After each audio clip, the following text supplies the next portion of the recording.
Joe Biden says he's outraged and has called for an end to police misconduct. Please don't shoot me dead, I got my hands above my head. Please don't shoot me dead, I got my hands above my head. The video has triggered fresh protests against police brutality towards black people. Demonstrations, which were mostly peaceful, have been held across several cities, including Memphis and New York. In Times Square, 3 people were arrested after police cars were damaged. There's been another suspected Palestinian shooting in Jerusalem. 2 people were hurt in the attack, which happened in the Old City a day after 7 people were killed by a gunman outside a synagogue. The violence follows the deaths of at least 9 Palestinians who were killed during a raid on the West Bank on Thursday. The United Nations has accused Russia of breaching the rules around child protection by giving Ukrainian child refugees Russian passports and putting them up for adoption. Meanwhile, Ukraine's president is warning the situation at the front line of the war is extremely acute, especially in the eastern region of Donetsk. Volodymyr Zelensky says the nearby city of Bakhmut has been pulverized by repeated Russian attacks. Moscow's increased offensive follows the West's decision to promise hundreds of battle tanks and drones to support Ukraine. Back here in the UK, Sir Keir Starmer says Labour has reformed under his leadership. Addressing the London Labour conference, he said the message at the next general election must be that the party is different to the one that Britain rejected in 2019. He also vowed to build a fairer, greener country and told members not to be complacent. Sir Keir promised Labour will put country first and party second. This crying out for change, crying out for decisive leadership, and we must provide it. Prove that we can be a bold, reforming government. Show not just what the Tories have done to Britain, but the Britain that Labour can build. A fairer, greener, more dynamic country, with an economy that works for everyone, not just those at the top, and a politics which trusts communities with the power to control their own destiny. Meanwhile, a former Conservative Party chair says a number of members feel they were denied a vote on Rishi Sunak becoming Prime Minister. In an interview with GBNews, Sir Jake Berry says Mr Sunak should have held an endorsement vote during the leadership contest to show he had the support of his membership. I think even though he absolutely got the majority of members of Parliament, the Conservative members of Parliament, and I support him as Prime Minister in everything he does, there is a challenge he has, is even if it's not true, there's a perception of the Conservative Parliamentary Party now being disconnected from our membership because we didn't have that, even if it was a sort of endorsement vote. You can see that full interview with Sir Jake Berry on Gloria Meets at 6 p.m. tomorrow. You're up to date on GB News. We'll bring you more news as it happens now. It's back to Alastair.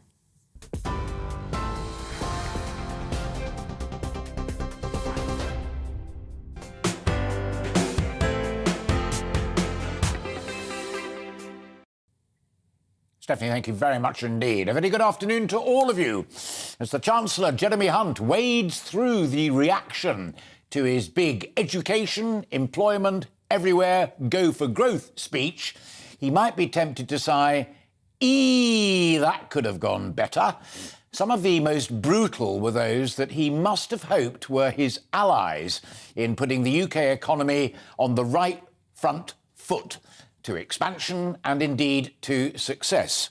But no, they outdid his political enemies in their barbs. The British Chambers of Commerce said there was little meat on the bones, many of which had been in the Prime Minister's New Year's pledges speech.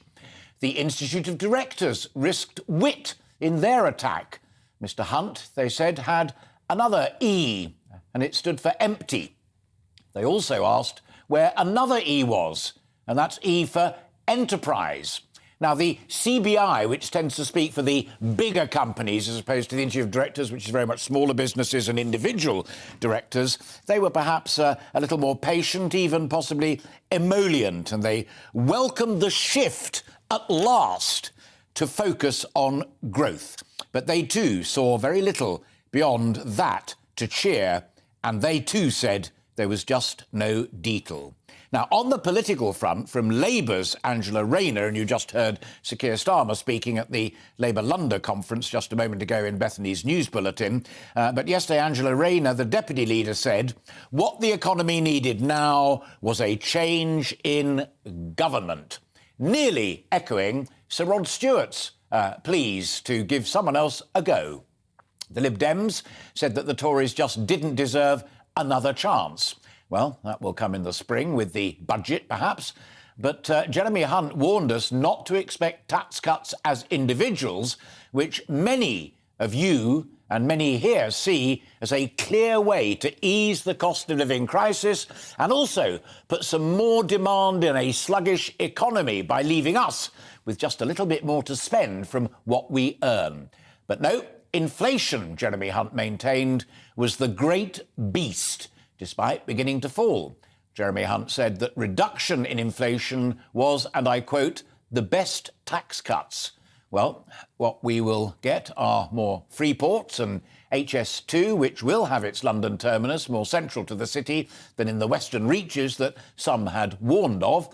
None of it seems the stuff of creating the next Silicon Valley, which he also talked about here in the United Kingdom. The stuff on apprenticeships was wise, and it was well-trodden as well, urging the over 50s to get back to work and looking at pensions to maybe help that process. That too was not really fresh stuff, but it did get much agreement, and there's a lot more detail of that in the newspapers this morning if you're interested. So today we're going to ask, what could he have done and what should he have done better? And if so, how could he have done it? In today's newspapers, there is, as I say, more speculation on what he might do on pensions and taxation. He wants to reform personal pensions to encourage retirees back into work, not least doctors, many of whom call it a day because they get to the limit of the amount of money that they can save towards their own pensions that will be tax-free when they get it into their hands. Well, here the cap on tax-free pension pots is in play, so he has also let it be known that that's something that he will come back to, presumably in the spring budget. Now, I'll be asking some old friends of mine, and indeed some new faces, what they think of what Mr. Hunt did say, and, in a way, more importantly, what they think of what he didn't say. We're also genuinely keen to hear your thoughts and your ideas, especially if you're running a business or thinking of setting one up. I also want to hear from you on that and any of the other subjects that we're discussing today.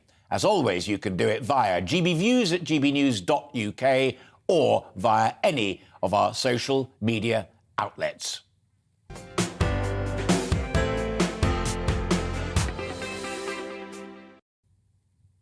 But before we delve into all of that and a whole lot more, I'm going to pick out one of the stories that was in Bethany's news bulletin, and that is the Labour leader, Sir Keir Starmer, giving a major speech this morning at the Labour London conference. He outlined how a Labour government will give people, and I quote, a sense of possibility again, while focusing on the changes that he has made to the party since it lost the 2019 general election.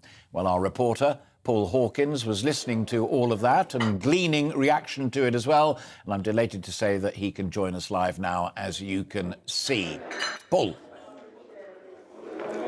Yeah, hi Alastair. Yeah, the general message from Sir Keir Starmer was never again, and the work never stops. He was effectively saying, look, we've changed, the Labour Party's changed since 2019 when they suffered that huge general election defeat, their biggest since 1935, and that they're now ready to change the country. Got a big round of applause when he talked about never again to anti-Semitism, and that he continues to root it out of the party, that they've come a long way since the days of Jeremy Corbyn, and another warm round of applause as well when he talked about NATO membership, unconditional NATO membership as well. So Sir Keir Starmer hammering home that they're also fit to run the economy, and that any Labour spending, when Labour come to power, if Labour come to power, will have to involve what he called sound money. That is, you can trust us with the public finances. finance, and that would feed into the GBNews People's poll that we had on Tuesday. Just over 1,000 people polled, and 32% said they would trust Labour on the economy compared to the Conservative Party, which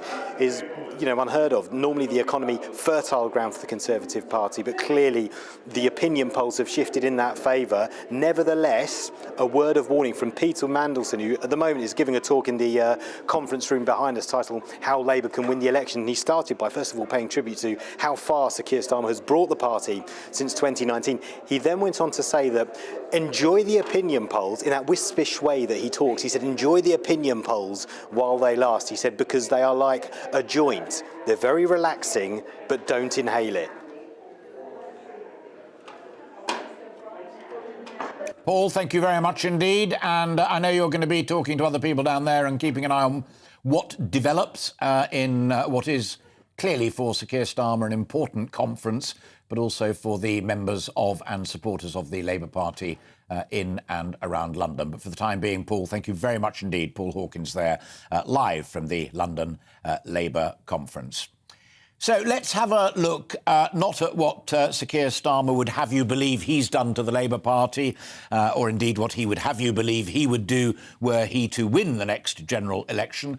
Let's look at what Jeremy Hunt, the Chancellor of the Exchequer, had to say yesterday about what he wants to do right here and right now with the economy to embrace growth and perhaps put a spring in the step of his beleaguered government, and indeed a spring in the step of all of us, including, most importantly in some respects, the wealth creators of the world and the United Kingdom. I'm delighted to be joined first by Sam White, CBE. Sam is the founder of Freedom Services Group and Stella Insurances in Australia. First and foremost, because obviously the business climate around the world, and not least in the United Kingdom, matters to you as you run your own businesses and consider other possible investment opportunities and other departures. Given where the government are right now, what did you make of Jeremy Hunt's speech and the opportunity that it presented him with? Yeah, you know, he was obviously brutalised, wasn't he? I actually didn't think the speech was that bad. I thought the point that he was making with regards to improving confidence and not sort of beating us down was a really valid point. I think that the problem is that, yes, confidence is the key factor for investment and growth and business creation. But confidence starts with trust. And I think the issue is we've lost all trust in the government. And in that respect, I sympathise with Keir Starmer. I think it's time for a change. How fascinating. A thought crossed my mind while I was listening to Paul's report on what Sir Keir Starmer said in the last hour, underlining heavily, we are not what we were in 2019.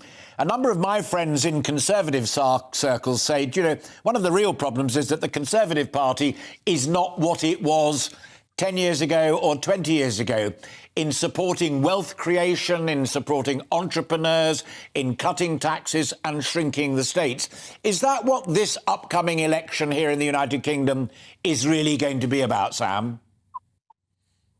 I think it's what it should be about. At the end of the day, I'm a passionate believer that we've got a great country that has huge opportunities. And in order to be able to realise our full potential, we need to be able to create businesses. And the party, for me, feels chaotic at the moment. And we can't have that. We need to have sort of solid plans. We need to have faith in them. I do agree, getting inflation down. I'm trying to raise for one of my businesses at the moment, and it's tough. It's tough because people have got their hands in their pockets and they don't want to invest in things. Largely, I think, because the interest rates are so high, they're concerned about that return on investment. So, yes, he's got to get some of these things under control. But at the moment, it doesn't feel like they're a strong party with clear leadership that everybody can get behind. And for once, I think people are feeling much more confident that Labour gets business.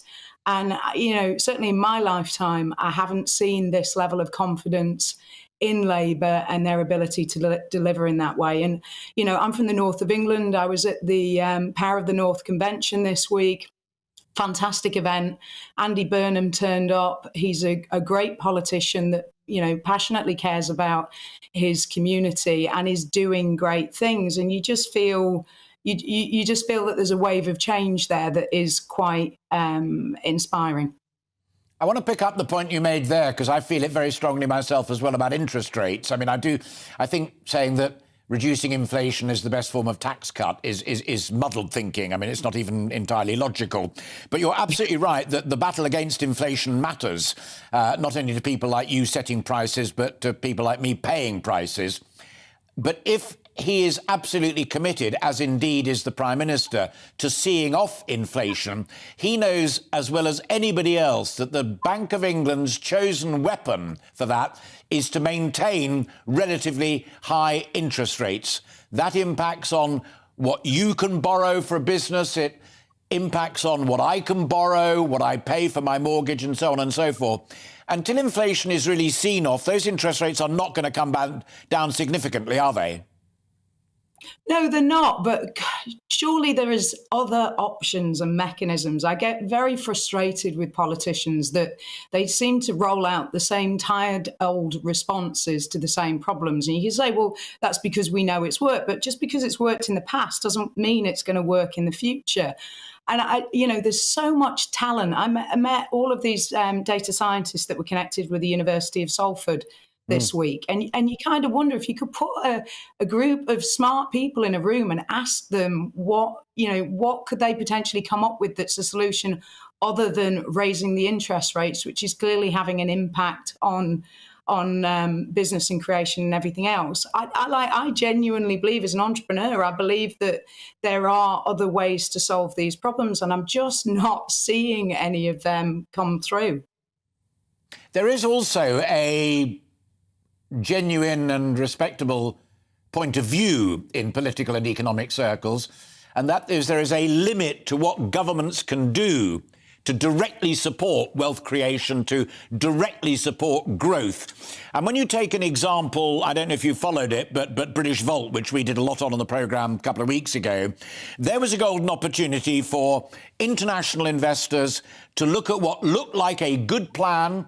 And if international investors had come up with the amount of money that British Volt needed to build a product that the UK motor industry, in terrible trouble at the moment, desperately needed, it would be matched by government money. That was something specific the government could do.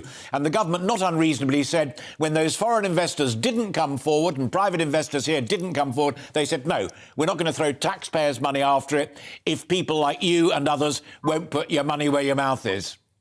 Yeah, no, and look, I completely get that. Look, I launched a business in Australia during COVID because I'm a great believer that it can be done. It doesn't matter what your obstacles are that are in the way. But I think for me, what government can do is loosen their control. And I think the decentralisation of the funds and getting them out to local politicians who potentially have got more visibility and can collaborate with business more is really important. But I do have sympathy that the issue at the moment is confidence. There are a lot of positive signals in the economy. Nobody's listening to them. And I had this argument this week, even talking to a potential investor, that it doesn't make any sense to not be putting money in now, and it is just fear. But I come back to the fact that the government has a role to play in the confidence in the UK economy, and it's their job to make investors more confident in the country as a whole. And that's the bit where I think we've got a problem that will only be solved by a change in government. Absolutely fascinating stuff. We're looking at pictures now of Jeremy Hunt doing that speech at Bloomberg yesterday. And one thing that is crystal clear, and it sparked quite a fiery debate in many of the newspapers this morning, is that he has said, and the Times splash on it, that if and when there is scope for tax reductions, they will go on corporate rates of tax before they will go on rates of income tax. The levels of taxation that I pay as a potential consumer of yours and a potential consumer of everybody else. I mean, as a business person and as an observer of these matters, is that the right call? I don't think so, no, because I think when you've got to the point of making a profit, the business is already working. So I don't see how that is going to massively improve reinvestment into business. And my personal belief is that, you need to give back. And my personal belief is the cost of living crisis at the moment is biting really hard at the lower levels. And therefore, you shouldn't be giving tax breaks to businesses. That's, my view is that we're all in this together and we do need to work together to get out. But it's quite clear that there are certain portions of society that are suffering deeply at the moment. So it would not be my preference for that tax cut to go to business. Sam, great to talk to you. Thank you very much indeed. Our first time. I hope it'll be the first of many. It's been a real pleasure talking to you, and thank you for your lucidity and your candour and your analysis from the front line of how to build a successful business. Lovely to meet you and lovely to talk to you. Thank you very much indeed. Sam White there, the founder of Freedom Services Group and Stella Insurance Australia. Now, Sam was a new friend, and I'm delighted to have met her. My next guest is an old friend and a regular contributor to this programme, John Mills, entrepreneur, economist, chairman of John Mills Limited and founder of Labour Leave. You also founded the Institute of Prosperity. What did you make of what Jeremy Hunt had to say yesterday, having embraced, as the CBR said, hurrah, CBI's finally got growth matters in terms of prosperity for all of us and indeed for the country. Here's the master plan from the Chancellor of the Exchequer. What do you make of it, John? Well, I'm a bit pessimistic, unfortunately. I think the real problem about this country is that the rate of investment that we've got is far too low. And I didn't think that what Jeremy Hunt had to say was going to do much to get that up. I think the real problem with our economy is that we invest about 17% of our GDP every year, whereas the world average is 25%, and in China it's more than 40%. And at 17%, you're barely covering the cost of depreciation of existing assets. As a result, there's no new net investment coming in, and then you finish up with no growth. With no growth, you finish up with static living standards, all the problems that the economy is facing at the moment, and living standards going down, which I think they will do over the next 10 years. So I was very disappointed, really, by what Jeremy Hunt had to say. Do you agree, and I found Sam's answer fascinating, but I wonder what your response would be as well, that he has made it clear that as and when there is scope for tax reductions, and clearly that impacts on the investment scenario as well, that they will go on corporate rates of tax before they will go on rates of income tax. Is that a sound bit of economic thinking at the moment, John? Well, I think that lower taxes on business help a little bit, but not very much. What we really need is to make the economy more competitive. And now I think you're back to something which is not mentioned at all in Jeremy Hunt's speech, which is what you do about the competitiveness of the country, the exchange rate, our ability to hold our own in world markets, to hold our share of the world trade, which actually is going down and down and down all the time. And if you have a situation where world trade share is going down, you're never going to get the growth rate up. And this is an issue which just isn't discussed at the moment. But I think it's absolutely crucial to whether we're going to get the growth rate up or not. And talking of growth, as I said to Sam as well, I mean, one thing that Jeremy was crystal clear on, although I thought the analogy was very weird, that defeating inflation is the best form of tax cuts because it doesn't reduce taxation. It just means that if you reduce inflation, then every pound that you do have in your back pocket goes a little bit further, whereas a tax cut puts a few more pounds in your back pocket. You know as well as I do that the Bank of England, whose job it is to control inflation and get it back to that target, their chosen weapon, and many would argue that it's the only weapon in the current climate, I'm not sure that's right though, is higher interest rates. It seems to me that maintaining that strategy eats away at the heart of what you want and what this country needs.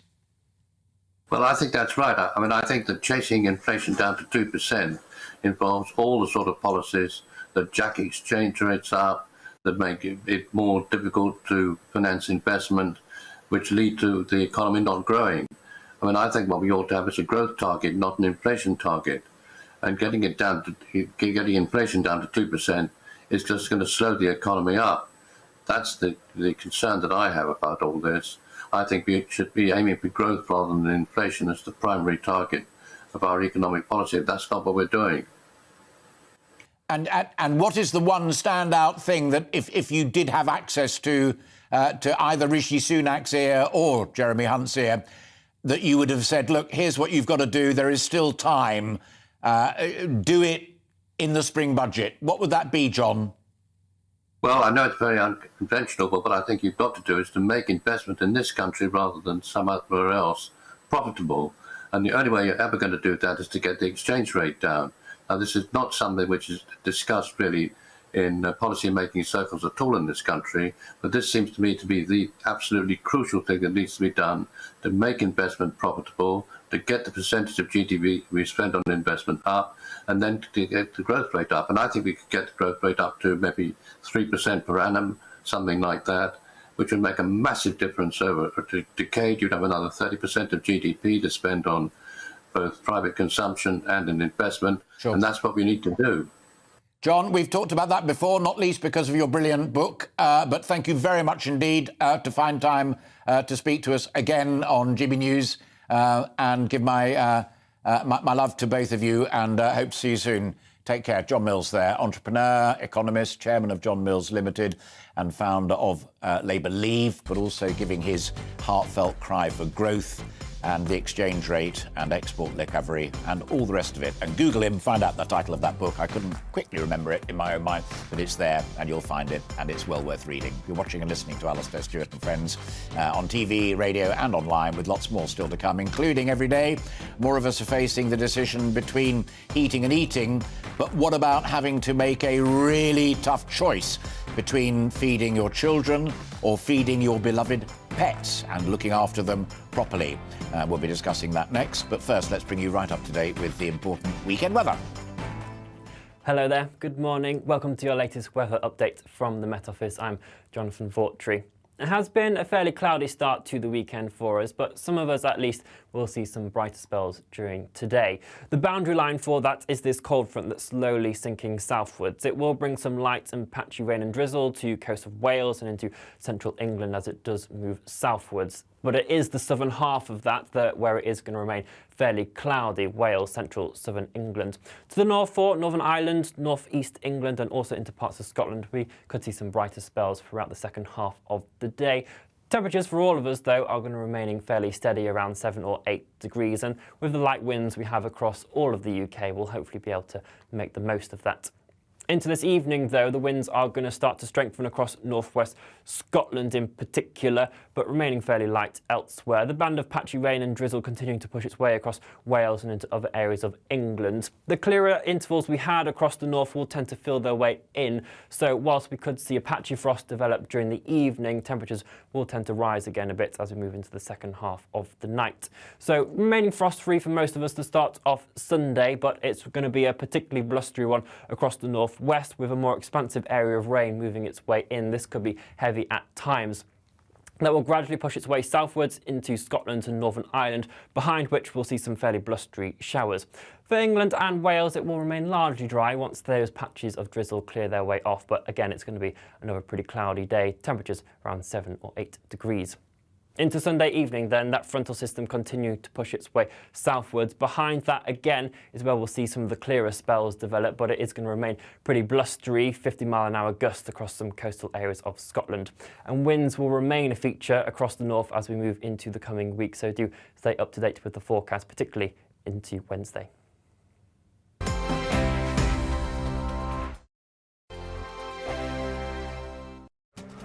This year on GB News, we've got brand new members in the family. Join us. Across the entire United Kingdom, we cover the issues that matter to you. GB News will always stay honest, balanced and fair. We want to hear whatever is on your mind. And we don't talk down to you. The establishment had their chance. Now we're here to represent you. Britain's watching. Come join us on GB News, the People's Channel. Britain's news channel. Monday to Thursday, 9 p.m. till 11 p.m. Join me, Dan Wootton. I'll bring you the sharpest takes and hottest debates. Do you not believe in prison? I don't believe in prisons. I'm completely stunned. I guarantee you there'll be no spin, no bias, no censorship. I actually was personally quite offended by it. And no reason to go to bed. So I guess they've always been quite woke. That's Dan Wootton tonight on TV, radio and online. Monday to Thursday from 9 p.m. till 11 p.m. on GB News. The People's Channel, Britain's news channel. We are GB News, and we'd like to say thank you to each and every one of you for bringing us your conversations, for helping our great nation find its voice. We are here for you on radio, television, and online, across England, Scotland, Wales, and Northern Ireland. It's not the BBC, you actually get your facts right. We are proud to be GB News, the People's Channel, Britain's news channel. I'm Mark White. As GB News Home and Security Editor, I cover those key issues that are so important to you. Our authorities, our communities doing all they can to combat violent crime. With the public services under unbearable strain, why are we still failing to control our borders? Defence, the first priority of any government, has been continually hollowed out. Can we trust our politicians to protect the armed forces? Join me, Mark White, on GB News.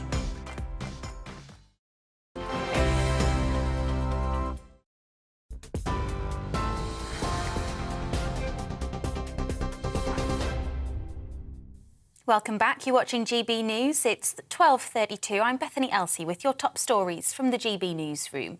And some breaking news first. Northumbria Police has launched a murder investigation after a 15-year-old girl was stabbed in Hexham.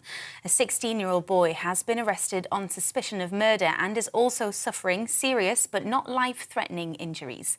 This is a developing story. We'll bring you more news as we get it. Flybe has cancelled all flights after collapsing with the British airline going into administration. The UK Civil Aviation Authority is urging people who booked flights with the regional courier not to travel to airports. Flybe returned to the skies last April after it collapsed in 2020 and was operating up to 530 flights per week across 23 routes. Graphic body cam footage has been released in the US, showing police in Memphis beating a black man who died 3 days later. A warning some people may find the following video distressing. Mom! Mom! Give me your hands! 29-year-old Tyree Nichols was kicked, punched and pepper sprayed as he cried out for his mother. 5 black officers have been sacked and are facing murder charges.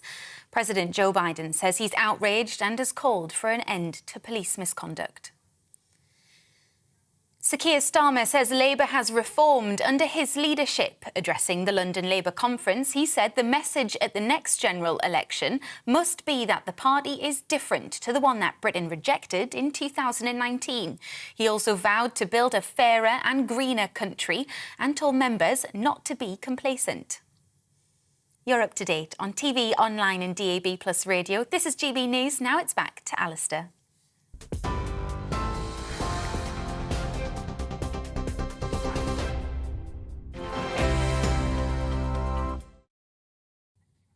Bethany, thank you very much indeed. Now, every day, more of us are facing decisions between heating and eating. But what about having to make a choice between feeding your children or feeding your beloved pet? In recent months, animal welfare shelters have been inundated with people who simply cannot afford to take care of their pets as they battle with the cost of living and the cost of feeding them and vets and all the rest of it. So, GB News' North West of England reporter Sophie Reaper has visited the Cats Protection Centre in Warrington to find out more and what problems they've been experiencing and what folk are telling them. Here's her report. The carefree life of a kitten. But with the cost of living at such a high, not everything is fun and games. 62% of UK households have a pet, whether it's a dog, a rabbit, a guinea pig or a gorgeous cat like Periwinkle. Our animal companions are a huge part of so many of our lives. But with the cost of living still at crisis levels, could our pets be suffering too? I paid a visit to the Warrington branch of Cats Protection to find out what kind of impact the cost of living crisis is having. We have had an increase on our waiting lists.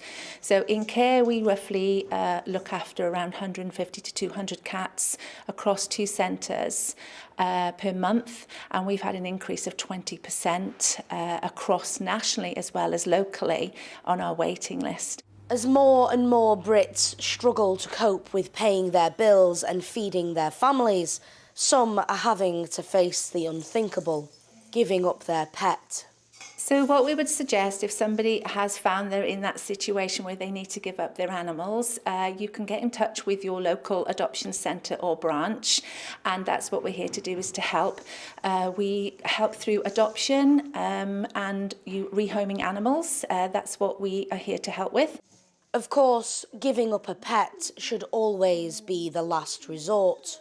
But it's comforting to know that at places like Cats Protection, every single one of their feline residents is given the best care possible.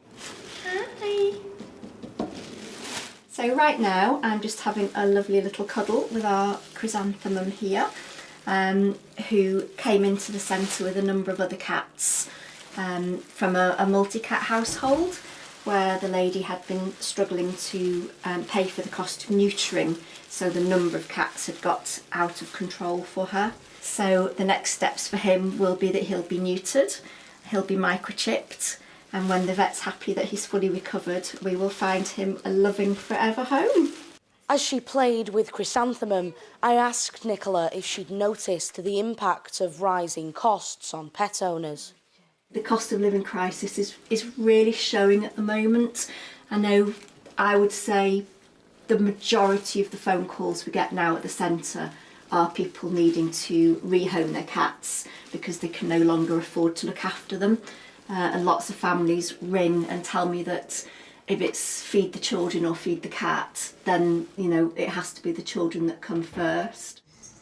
No family wants to give up their pet, but as prices peak and budgets break, some are being left without a choice. Sophie Reaper, GB News. Not a story we've made up. The data is out there, and it's not just cats and dogs. It's across the spectrum. Costs are rising. People are making tough decisions. But please let me underline one crucial point that was made in that brilliant report from Sophie, and that is don't just dump those poor creatures. If you do run up against real cost problems, then get in touch with one of the many charities that are out there, and they will do what they can to help. They won't necessarily be able to solve it immediately, but they will guide you and help you. Just don't dump them. That's wrong, wrong and wrong again. And I'm delighted to say that we can join Sophie live now from Bleakholt Animal Sanctuary in Bury. And there she is. And if I mistake me not, you've got, yes, confirmation, if confirmation were needed. I'm a bit partial to the creatures that are behind you as well. We have 2, Iggle Piggle and Hobnob, because it's your report was brilliant, but it isn't just kittens and cats and dogs. We are a nation of animal lovers, and costs are real, costs are steep. That is indeed the case, Alastair. Here at Bleakholt Animal Sanctuary, joining me is Karen, who's the sanctuary manager here. They see animals across the spectrum: cats, dogs, guinea pigs, rabbits, goats, and as you say, we are joined by some of the sanctuary's gorgeous donkeys. Karen, this morning we spoke a bit about more domestic pets, but they're not the only ones being affected by the cost of living crisis. Tell me about how animals more widely are being affected. It's all animals being affected, particularly we're seeing an increase in all animals wanting to come in. More recently we had a goat that we had to go out and rescue last week that was abandoned in Manchester and ended up on the tram tracks in Manchester city centre. He's quite old and arthritic, but it's all animals because people having to downsize, they can't take their animals with them, so... Of course, food's more expensive, vet bills are more expensive. I know since I've been here this morning, I know you told me you've had a dog brought in and then the waiting list for cats as well. Tell me a bit about that. So constantly we're getting calls to take in cats. We've currently got over 100 on our waiting list. A lot of those animals are because people can't afford to keep them. In January alone so far, we've taken 124 calls just to take in rabbits. And it's just every single day calls with more animals wanting to come in. And then we talk about, obviously, animals such as these gorgeous donkeys. I'm not sure if you can see this one just here. Tell me about the donkeys. What happens with them? So the donkeys are all residents here, and we've also got 3 mules who are just behind me, bobbing around. They all live out their lives here. We work with the donkey sanctuary as well. And yeah, they're quite a welcome addition to visitors because they're very entertaining, they're very friendly, very cheeky as well.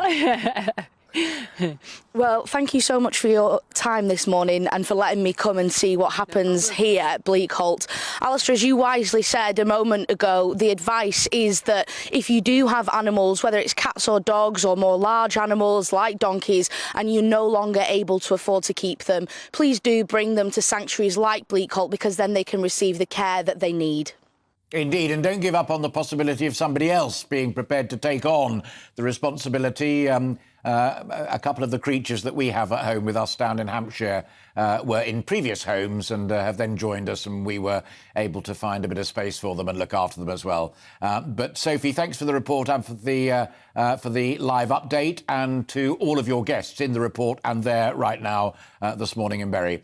Thank you very much indeed. So don't give up. Look into what people out there are doing to try and help.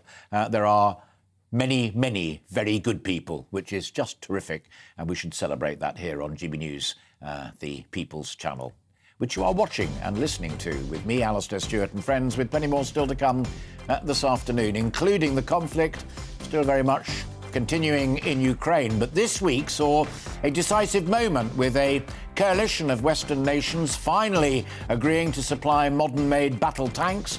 We'll be discussing all of that and what it means for the next chapter right next with the defence editor of the London Evening Standard, my good friend Robert Fox. So do stay with us. We'll be back right after this short break.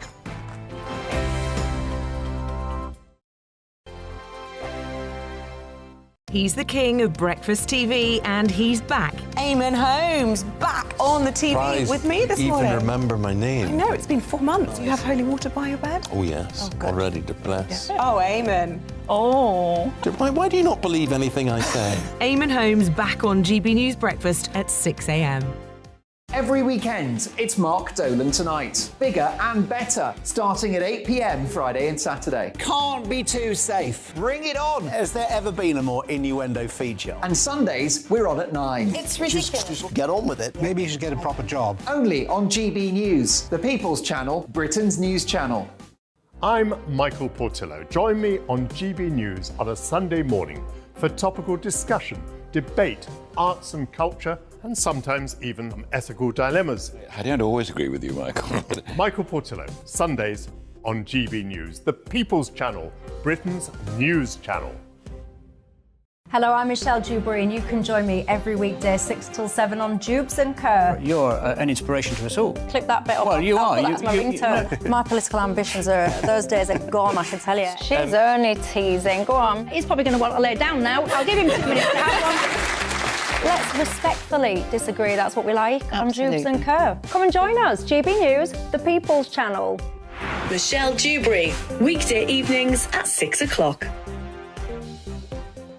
Monday to Thursday on GB News, it's Bev Turner Today from 10 a.m. We're going to be here for you, our GB News family, to keep you up to date, but also make you smile. The guy went from puberty to adultery. And I can't wait to bring a few of my own opinions. I have no time for cultural totalitarianism. We'll engage in passionate, but always polite debate, with your thoughts and opinions at the centre of it all. Only on GB News, the People's Channel, Britain's news channel.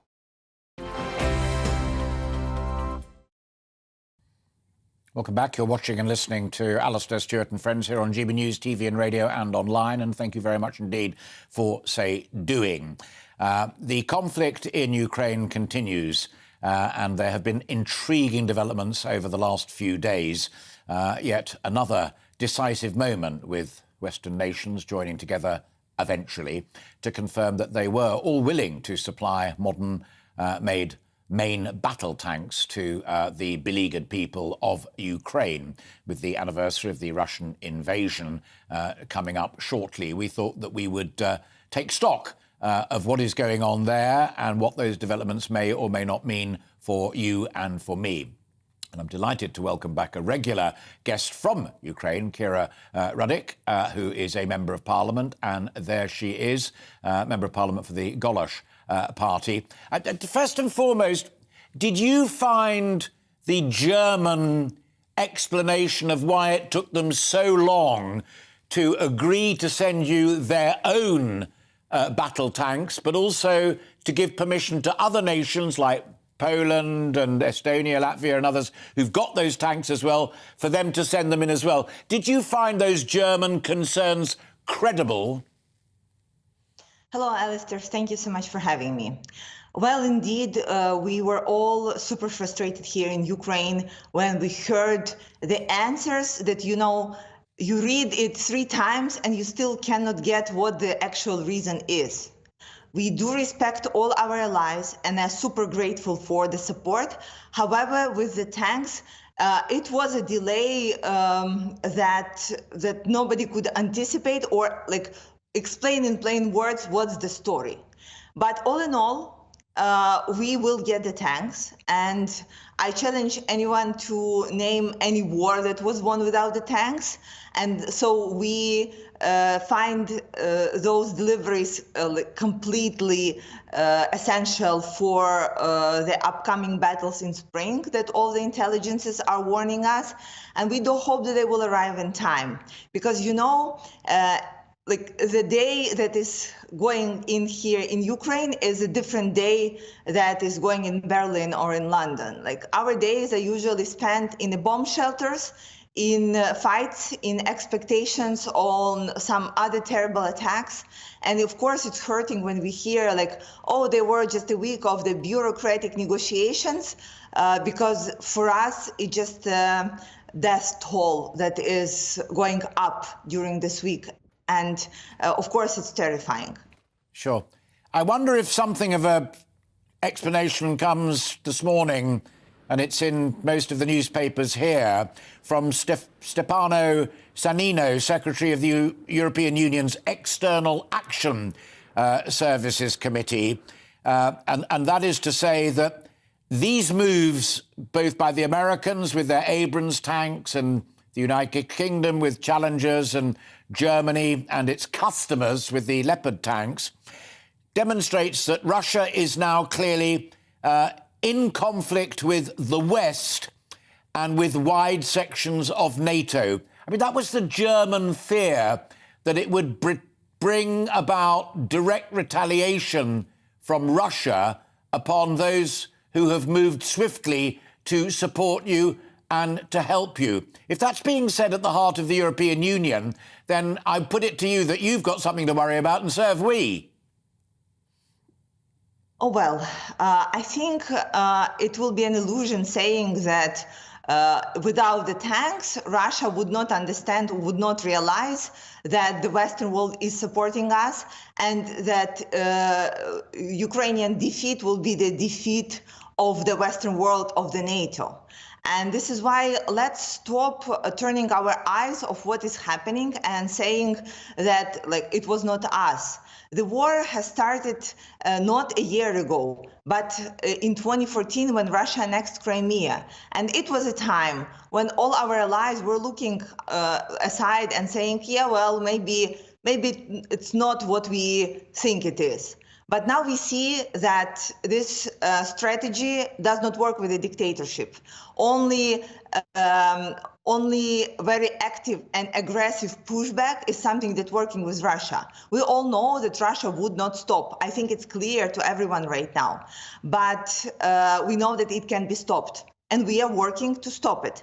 And we are saying we don't want anybody to fight for us, but we need the supplies and weapons, so please provide them to us. Yes. Please, it's a common cause, and we've talked about it on the programme before with many people, and the famous speech, and I think it was from President Zelensky, that if Russia succeeds in Ukraine, it will not stop in Ukraine, it will go all the way to Berlin. I have to put something else to you, as a politician as well, and that is that there are, in the context of our own cost of living crisis, which is very different to you facing Russian aggression there, I know, and the bombardment and all of the horror of being engaged in war, but that is rising voices here amongst ordinary folk who say, look, hang on a moment, we can afford to send these tanks to Ukraine to help them out, but we can't afford as a government to do all that is needed to help our own people out in the midst of a cost of living crisis. What would your advice be to someone like Ben Wallace, the Defence Secretary, or Jeremy Hunt, the Chancellor of the Exchequer, to explain why this is money well spent on behalf of UK taxpayers? Actually, there is a different angle to that. Alastair, I watched your previous piece about the animal shelters, and it honestly breaks my heart.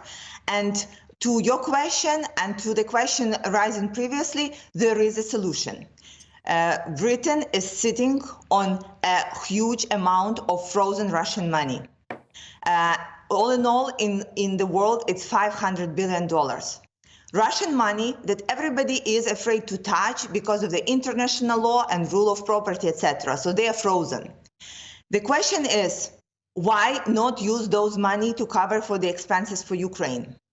Why? What is the logical reason for that? And I can tell you, there are other countries who already made this decision. Canada have made this decision. United States have passed the bill and they will be executing on it shortly. And right now there is a bill in UK Parliament, economic crime bill, that will allow to seize Russian money and use them to cover for the programs that are supporting Ukraine. It will ease up the load on everyone. So, it's illogical not to use those money. It's so unfair to British people not to use Russian money to cover for the expenses that you guys have. So look, people who are supporting us, who with their hearts are with Ukraine, have to give up their animals because they cannot afford to take care of them. And still, there is at least $50 billion stored of Russian bank assets in the United Kingdom that everybody is afraid to touch. Stop being afraid. This is the solution. This is logical and fair solution to go through. Strike a chord with many people here, I can assure you, because I've read reports of that as well. Let the aggressor pay for the aggression. Kira, it's always a pleasure to talk to you, and I always say the same thing at the end. Look after yourself, take care, and best wishes to you and your loved ones, and keep in touch with us. Always a pleasure to talk to you. Thank you very much indeed. Thank you, Alastair. Kira Rudik there, member of the Golosh Party and member of Parliament in Ukraine, speaking live to us with that update. Now, you've been getting in touch with our big topic of the day, which Kira touched upon there as well, the Chancellor's speech on growth. Here are some of your thoughts so far. Julie gets us underway, and I quote, "Will the payments that we are allowed to put into our pension pots be tax-free on withdrawal, as this is the major problem?" Well, that's one of the precise issues that the Chancellor and his team are now talking about looking at, because they are tax-free on the way out, or a big chunk of it is. That's the lifetime allowance, and they may vary that as well. It is a major problem, and I know that you are absolutely right on that. The government allow us to save tax-free, but they tax us when it is most needed. Well, some of it, not all of it.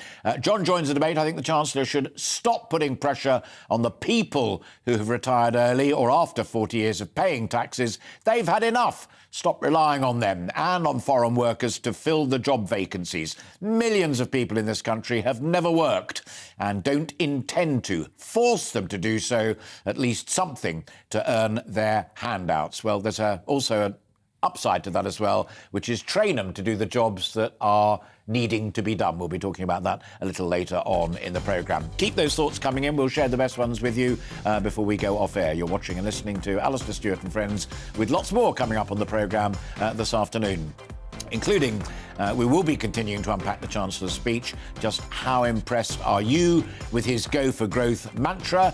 Do keep sending in your thoughts. GBViews at gbnews.uk or via our social media outlets. But before we get to that, let's bring you up to date with the weekend weather. Hello there, good morning. Welcome to your latest weather update from the Met Office. I'm Jonathan Vaughtry. It has been a fairly cloudy start to the weekend for us, but some of us at least will see some brighter spells during today. The boundary line for that is this cold front that's slowly sinking southwards. It will bring some light and patchy rain and drizzle to coast of Wales and into central England as it does move southwards. But it is the southern half of that where it is going to remain fairly cloudy, Wales, central southern England. To the north for Northern Ireland, north-east England and also into parts of Scotland, we could see some brighter spells throughout the second half of the day. Temperatures for all of us, though, are going to remain fairly steady around 7 or 8 degrees, and with the light winds we have across all of the UK, we'll hopefully be able to make the most of that. Into this evening, though, the winds are going to start to strengthen across northwest Scotland in particular, but remaining fairly light elsewhere. The band of patchy rain and drizzle continuing to push its way across Wales and into other areas of England. The clearer intervals we had across the north will tend to fill their way in, so whilst we could see a patchy frost develop during the evening, temperatures will tend to rise again a bit as we move into the second half of the night. So remaining frost-free for most of us to start off Sunday, but it's going to be a particularly blustery one across the north west with a more expansive area of rain moving its way in. This could be heavy at times. That will gradually push its way southwards into Scotland and Northern Ireland, behind which we'll see some fairly blustery showers. For England and Wales, it will remain largely dry once those patches of drizzle clear their way off, but again, it's going to be another pretty cloudy day, temperatures around 7 or 8 degrees. Into Sunday evening then, that frontal system continuing to push its way southwards. Behind that again is where we'll see some of the clearer spells develop, but it is going to remain pretty blustery, 50-mile-an-hour gusts across some coastal areas of Scotland. And winds will remain a feature across the north as we move into the coming week, so do stay up to date with the forecast, particularly into Wednesday.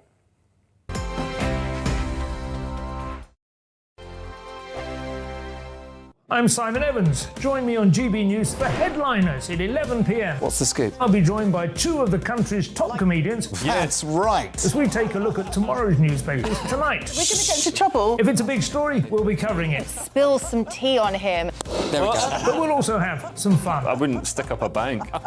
My father didn't love me. So anyway. Headliners every night from 11 on GB News, the People's Channel, Britain's news channel. Join me, Patrick Christie's, Monday to Friday, 3 till 6. We tackle the day's news agenda like you've never seen before. It's high tempo, high octane, the most controversial topics and the best guests. You will not be able to take your eyes and ears off it. I'm not afraid to ask the questions that you really want answered. 3 till 6 p.m, Monday to Friday on GB News, the People's Channel, Britain's news channel. Hi, Andrew Pierce here. Join me every Friday lunchtime for a proper no-nonsense debrief of the week's events. With special guests in the studio and the GB News team on the ground, I'll be getting you up to date with news, some intelligent discussion and my own sharp take. The weekend starts here with me every Friday lunchtime on GB News, the People's Channel, Britain's news channel.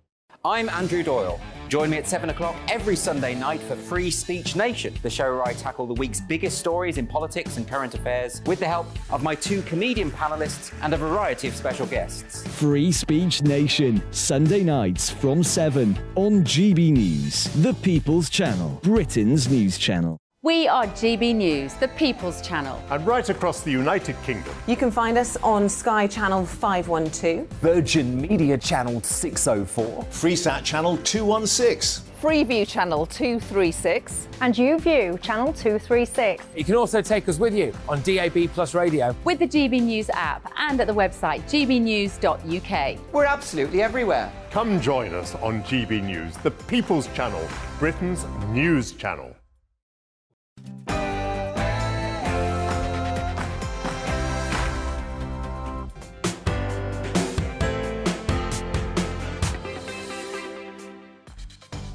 Hello and welcome. If you've just joined us, I am Alastair Stewart, and we're into the last hour of our programme.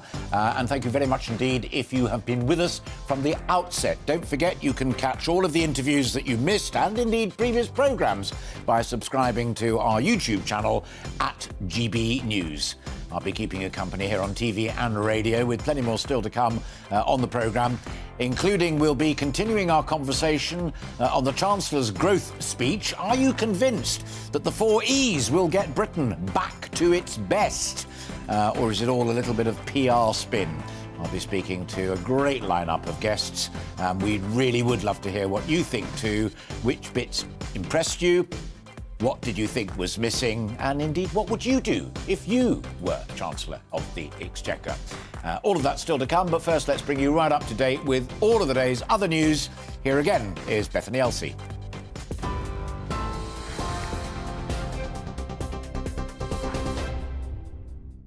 Alastair, thank you. Good afternoon. It's 1:01. I am Bethany Elsey with your top stories from the GB newsroom. A murder investigation has been launched after a 15-year-old girl was stabbed in Hexham. A 16-year-old boy is also in hospital after suffering serious but not life-threatening injuries, with Northumbria Police saying they were injured in a suspected assault. The force says a 16-year-old boy has been arrested and remains in police custody. Flybe has cancelled all flights after collapsing, with the British airline going into administration. The UK Civil Aviation Authority is urging people who booked flights with the regional courier not to travel to airports. Flybe returned to the skies last April after it collapsed in 2020, and it was operating up to 530 flights per week across 23 routes. The government says its immediate priority is to support staff and those who've been left stranded. Travel expert Simon Calder says hundreds of people have lost their jobs.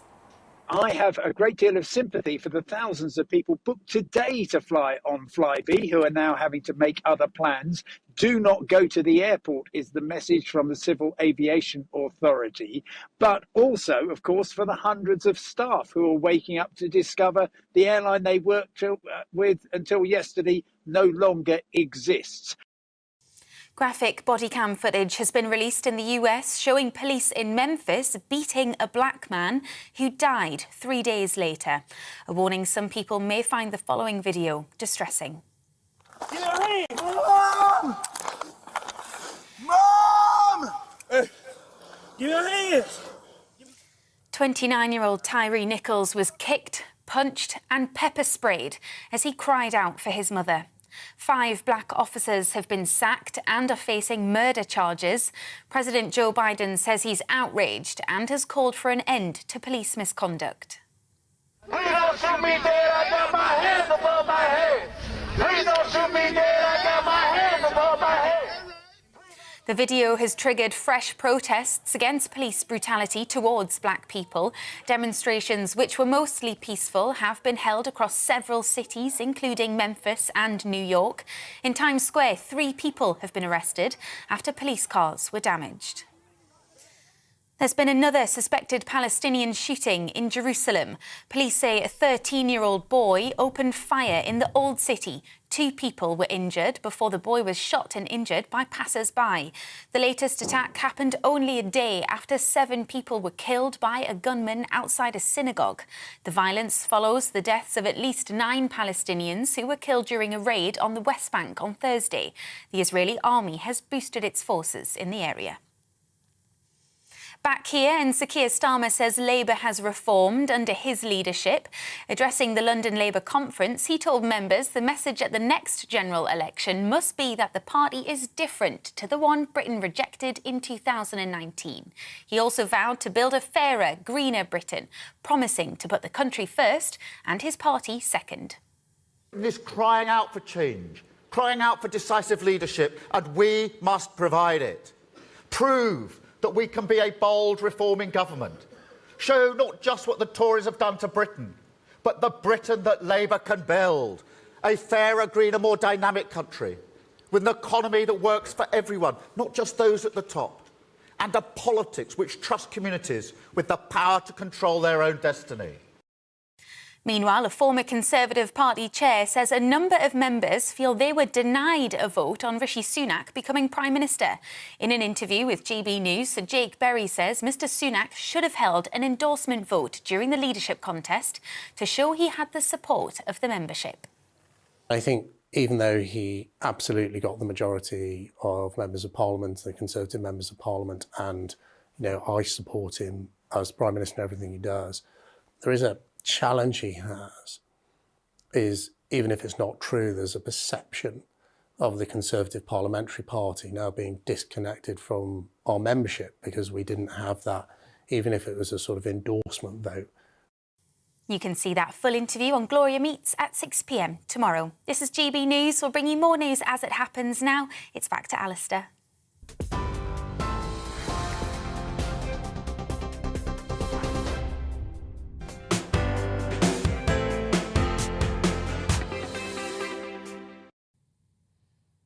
Bethany, thanks very much indeed. So let's return now to our top discussion today, Jeremy Hunt's fourth E, employment and employability, both of which are vital for a chronic labour shortage that is at the moment inflicting itself across the country and indeed the economy. Jeremy Hunt also delved into the E of education, how we can best support those who choose the different approaches. Of course, you've got universities, but you've also got colleges. And he underlined one of the great developments in recent times, and that is the importance of apprenticeships as a way of getting into the work that you need and the work that perhaps you might want to do. That certainly there will be many takers there who would rather you did that than just go to university. So what do our small businesses make of it? And the Back to Growth speech yesterday, because they, of course, are the backbone of the economy. Before we get to that, I'm delighted to say that Joe Hurd is joining me. Joe's a chef and ambassador at the Lifetime Training Organisation. How easy, Joe, has it been to work with a government and industry, where industry knows exactly what it wants and government leaves everybody with a sense of kind of trying to find its way down this road? There you are, the ambassador. Which was easier to work with, the industry or the ministers? The industry. The industry knows what it needs, and it's a very interesting time, especially in hospitality, where Chefs Academy is based. Obviously, we've lost an awful lot of staff and manpower in hospitality. I don't think a lot of people in government understood or realised that, but they're certainly helping now, and they're trying to put an emphasis on getting people onto work-based learning schemes and rejigging that, making it modern, dynamic, like we've done with our Chefs Academy at Lifetime Training, to meet the needs of the modern industry and what young people and older people want to achieve in the workplace. And in hospitality, one of the points that's always been made in the past is that there's a lot of casual labour that is employed during the holiday periods and the summer periods in hotels and restaurants and what have you. But as far as the apprenticeships and what you did, i.e. to become a chef, we are talking there about a career choice. This is something, if you crack it and you're good at it, I'm not saying you're all going to end up like Gordon Ramsay, and God forbid, not a lot of people want to end up like Gordon Ramsay, but it really is a part of a career structure, and you end up running your own business as well.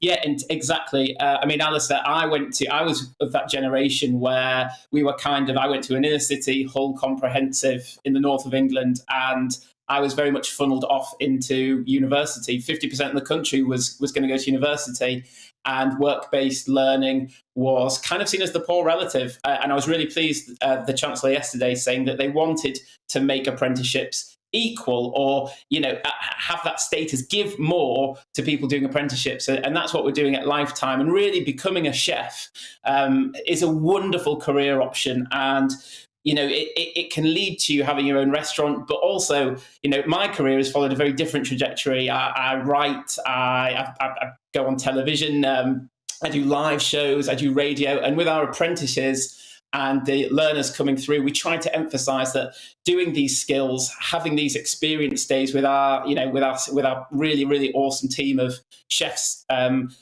we give them that chance to do more than just be at a hot pass. It's a real way forward. And obviously with our scheme, they also get an academic background, so they do their English and their maths. There's a practical approach to it, a theoretical approach, and an experiential. And that's exactly what these young people need, and older people going into the modern catering and hospitality industry today. And really, the skills they learn, they can do anything with that, which is great for industry, and it's great for them, and it's great for their families and their parents.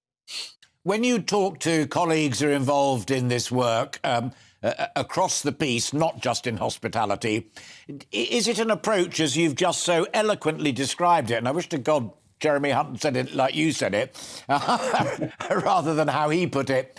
Is it what the Prime Minister referred to as the closest thing we've got to a silver bullet for our problems in terms of boosting growth, getting vacancies filled, helping a sector that does make profit and can employ many people? How close is it to a silver bullet for other sectors, in your view, Joe?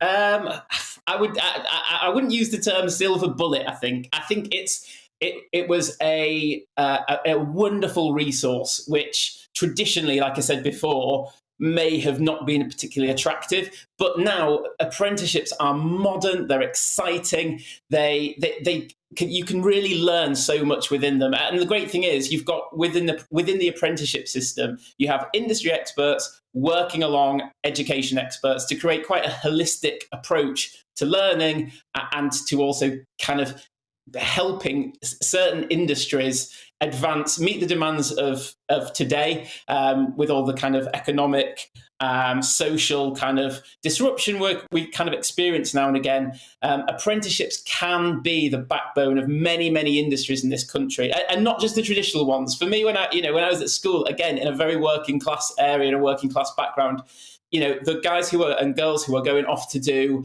apprenticeships were plumbing, electricity, building. Really now, though, I mean, within hospitality, health and social care, the leisure industry is a massive, massive employer from within the apprenticeship scheme. So there's lots of people. And like I say, the great thing is they're getting to work, they're getting to earn, they're not saddled with loads of student debt like I was. And they're getting to do it with real experts day to day on the ground. I think in that respect, maybe it is close to a silver bullet, but it has to work in tandem with our other educational kind of systems and structures too. Brilliant analysis and brilliant frontline experience. Thank you so much for what you're doing, Joe, and thanks for sharing your thoughts with us. And I hope very much that other industry leaders were listening to that and can look closely at what apprenticeships could do, not only for our young people out there looking for work or looking for a change of direction, but also for their own industries as well. And that really is what growth is about. So my thanks again there to Joe Hurd, who is a chef himself and ambassador at Lifetime Training. Now, joining me to discuss this further, as I hinted at in my general introduction, is Jen Fuller.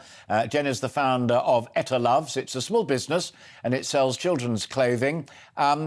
When you listened to what Jeremy Hunt had to say, did your little eyes light up? Did you think, ha-ha, this is going to help me survive, expand, do whatever? Or did you think, oh, God, here we go again? What was your reaction? Hi there. I have to say, I feel like he said very little. My eyes certainly didn't light up. My ears didn't even really perk up, to be honest. I heard nothing reassuring. He was talking about industries like finance and tech, which of course are very important for us as a nation, but it didn't connect with myself and I'm sure millions of other small businesses who are not in those industries. I heard him talking about how to entice international businesses to the UK, but I just didn't get a sense of any plan for how to keep us sort of homegrown businesses who are working really hard and pushing against some very difficult factors within the UK. I didn't really get a sense of a plan, if I'm honest, Jeremy. Did that curious bit, and I've talked to one or two other guests about it, because it really was the bit where I went, what is he talking about? Where he said, reducing inflation is the best tax cut that he could make available to individuals, people who hopefully are queuing up to buy your brilliant products and other products right across the spectrum and having dinner at Joe's restaurant and all of the rest of it. But did that strike a chord with you, that inflation is the real bête noire? I think the challenge is that the government has always said that, that the inflation it's been caused by things outside of their control. So for them to now say that they will be able to get a handle on that and control that, I think it is a very difficult one to believe. I mean, all I really need, and every small business needs, is for consumers to have the confidence to keep spending through this year and to have more money in their bank accounts and in their purses. So I'm just not sure I know what his plan is at all, or what the government's plan is to reduce inflation or find some way to help people through this cost of living crisis. The other thing which has caused a furious debate all over the place is that he's made it clear, and there's a lot of detail in the newspapers this morning, which I'm sure you will have seen as well, and that is that as and when there may be scope for tax reductions, they will go in reductions in corporation tax, taxes that perhaps your business pays, as opposed to individual tax reductions for people who hopefully are your consumers, people knocking on your door wanting to buy your brilliant product. Is he right on that call between taxing business and taxing individuals?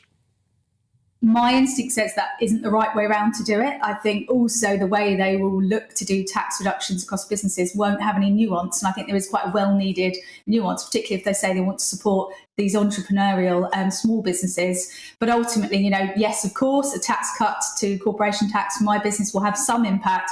But the bigger impact, the impact that will enable us to survive and hopefully to thrive, is to get more money in people's pockets so that they can continue to spend throughout this year.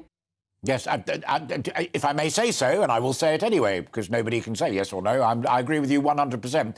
And tax reductions, particularly for individuals, is how you get demand back into the economy, and that's what keeps people like you not only setting up, but also keep you going from strength to strength out there.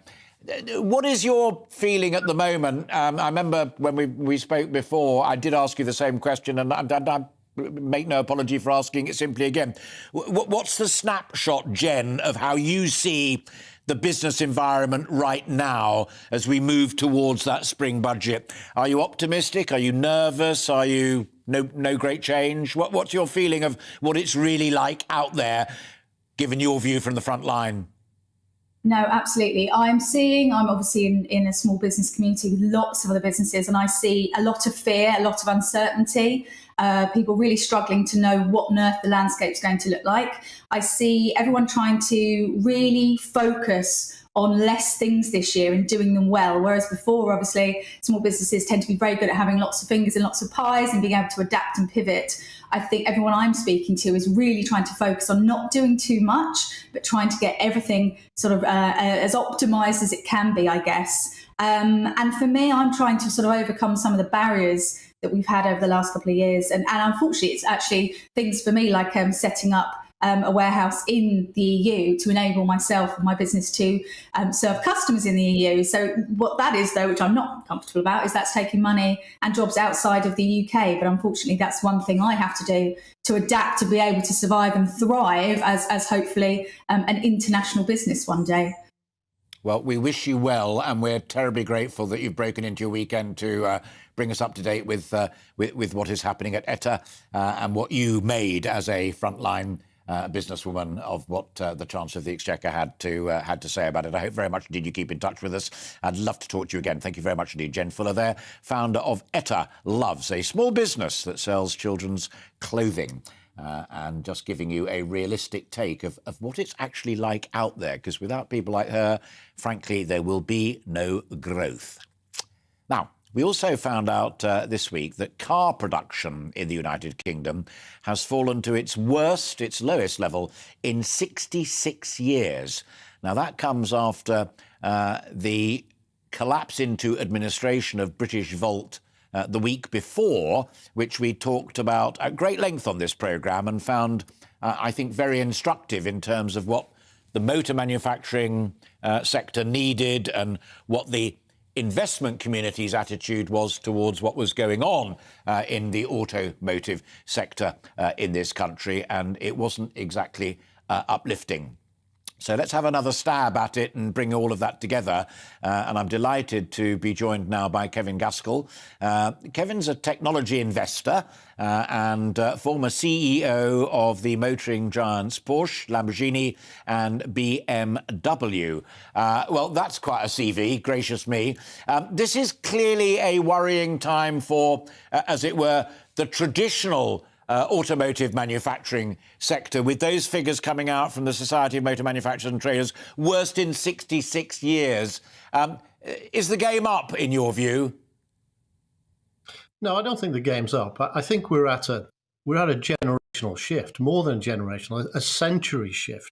You know, the internal combustion engine's been around for 100 plus years, and the world is moving to electric vehicles. Now, that's a massive transition.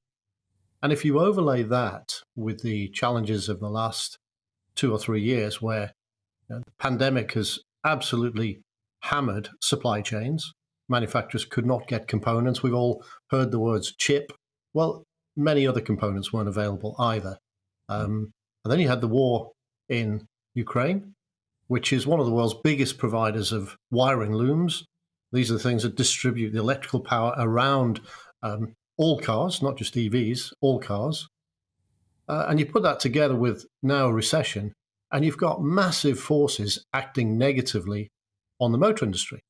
But that said, some companies are doing really quite well, and some of the super premium brands have actually increased production and increased profitability. So it's not the end of the road.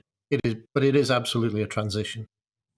How shocked were you by the collapse into administration of British Volt? When we talked about it on the programme a couple of weeks ago with a number of people, some of whom were experts in the supply chain and general industrial observers, was that it looked like a slam dunk proposal in the sense that they had high technology people involved in it.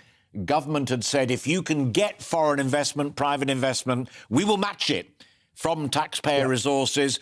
And everybody knows that we need to have more batteries being made in this country because that's the way forward for the automotive sector. Did you see it coming, or were you shocked and disappointed and dismayed that that was the final outcome? I think I was shocked by some of the stuff that came out afterwards. I mean, let's put this in context. This wasn't a fully operating business. It doesn't even exist. There is a piece of land in the northeast of England where British Volt were going to build a factory. And, of course, to do that, it's a startup. You've got to raise money. You've got to create an interest amongst investors and then build the business. So what shocked me were some of the stories that came out that the business really didn't have the leadership necessary and didn't apply itself in a way that would have how I would normally run a startup. When we run startups, and I've built about 15 of them now, it's a very lean operation and we move very quickly. British Volt didn't seem to do that. And I think more than anything, I'm disappointed, because if we're going to increase vehicle production in the UK, then that production has to be electric vehicles, and electric vehicles need batteries. And manufacturers of cars will only operate in locations where they can get a ready supply of components.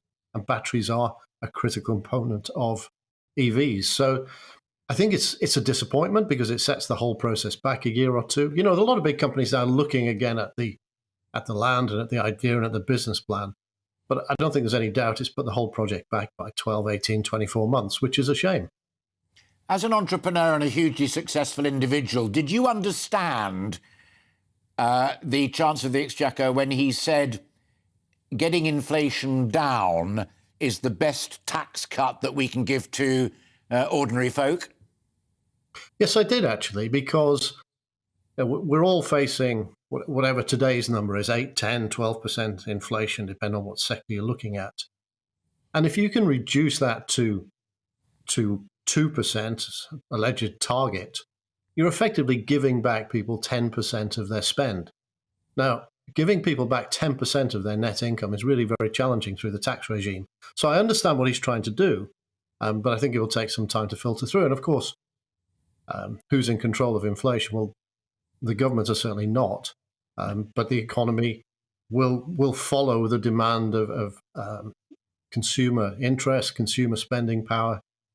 So I understand what he's doing, but I think it's a very challenging approach. What I did like was the focus on enterprise and employment and education, because one of the things that I spend my life doing now is building an organization called Smarter Britain. And Smarter Britain is about helping people to start companies, helping young people predominantly to start companies. And by doing that, we're creating real jobs. We're taking people who may not have been successful at school. But so I think it was the British Chambers of Commerce. As I said, most of these big groups were pretty scathing about it.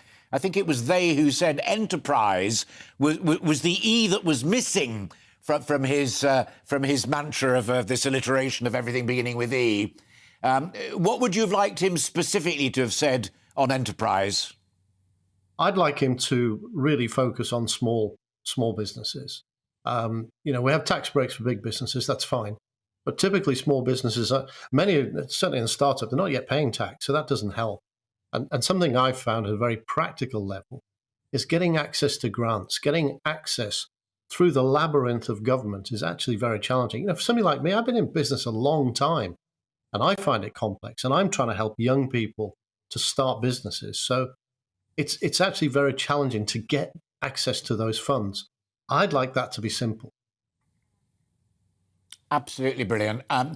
All of my guests, including you, Kevin, lovely to meet you. Thank you very much indeed for coming on board. Have done exactly what I asked them to do, and that is give a crisp, non-partisan critique of what was there and what wasn't there.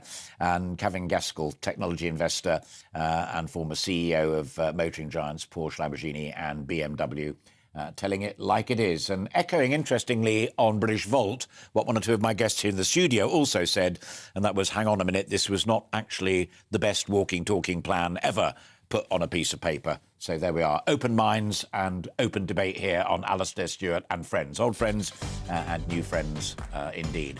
And you are watching and listening to Alastair, Stewart and friends, and I'm most grateful to you for so doing. We've more to come on the programme today. The UK Civil Aviation Authority, as you heard in Bethany's news bulletin, are urging people who booked flights with the regional carrier Flybe not to travel even to airports. We'll be discussing that next. But first, let's bring you up to date with the weather, which you may wish to escape from, but don't try and do it via Flybe, because they've gone bust. Hello there, good morning. Welcome to your latest weather update from the Met Office. I'm Jonathan Vaughtry. It has been a fairly cloudy start to the weekend for us, but some of us at least will see some brighter spells during today.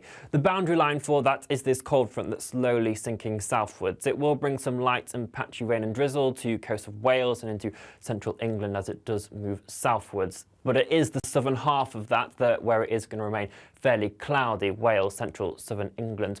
To the north for Northern Ireland, northeast England and also into parts of Scotland, we could see some brighter spells throughout the second half of the day. Temperatures for all of us, though, are going to remain fairly steady around 7 or 8 degrees. And with the light winds we have across all of the UK, we'll hopefully be able to make the most of that.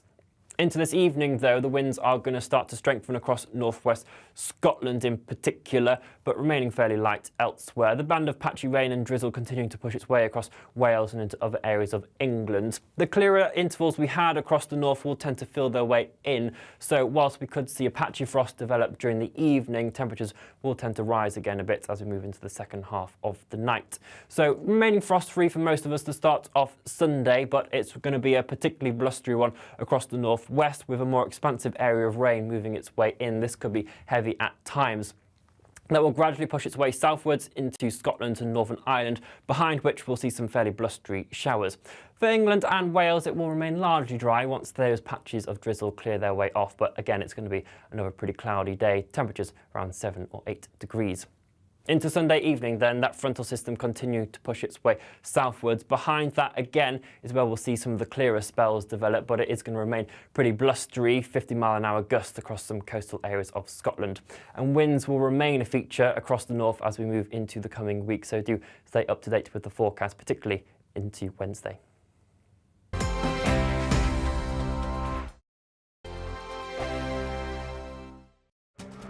This year on GB News, we've got brand new members in the family.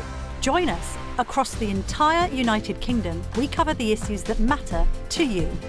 GB News will always stay honest, balanced and fair. We want to hear whatever is on your mind. And we don't talk down to you. The establishment had their chance. Now we're here to represent you. Britain's watching. Come join us on GB News, the People's Channel. Britain's news channel. Join me, Nana Akue, Saturday and Sunday afternoons on GB News. Expect fiery debate and passionate discussion as me and my panel tackle some of the biggest topics hitting the headlines. It's a place for everyone's opinion. No one gets cancelled, but no one gets an easy ride. Oh, she's on it today! Be ready for conversations that are fierce, frank, and of course, fun. Every Saturday and Sunday afternoon from 4 p.m. on GB News, the People's Channel. We are GB News, right across the nation. You can get us on television, on radio, on digital. We're absolutely everywhere. Amazing. You see, amazing. You remind me of me in the European Parliament. But here's the most important bit. We are not part of the mainstream establishment. We think and speak just like you do. We are the People's Channel. Magnificent. That's really, really thoughtful. Come and join us on GB News, the People's News Channel. Join me every Sunday at 6 p.m. for Gloria Meets. In exclusive interviews, I'll be finding out who our politicians really are and what they really think. It's something that you would never want anyone to suffer. I didn't know what channels there were. I didn't think I'd be believed. I must have weighed about 7 stone and I'm 5'8". My instincts was to sort of cover this up. I mean, clearly that was a mistake. Join me every Sunday at 6 p.m. on GB News, the People's Channel, Britain's news channel.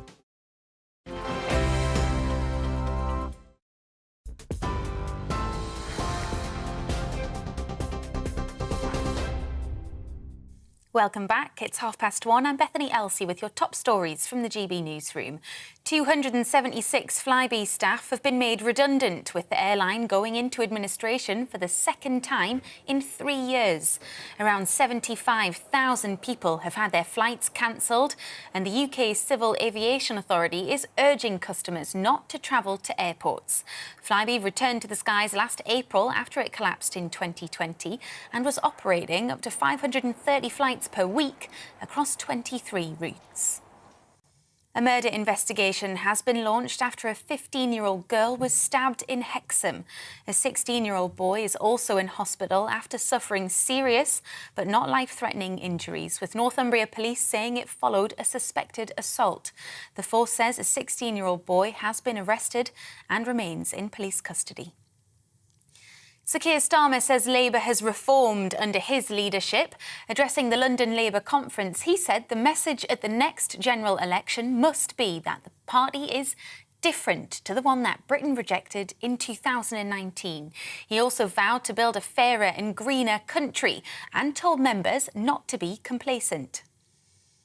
Graphic body cam footage has been released in the US showing police in Memphis beating a black man who died 3 days later. A warning, some people may find the following video distressing. Mom! Mom! Give your hands! 29-year-old Tyree Nichols was kicked, punched and pepper sprayed as he cried out for his mother. 5 black officers have been sacked and are facing murder charges. President Joe Biden says he's outraged and has called for an end to police misconduct. You're up to date on TV, online and DAB+ radio. This is GB News. Now it's back to Alastair.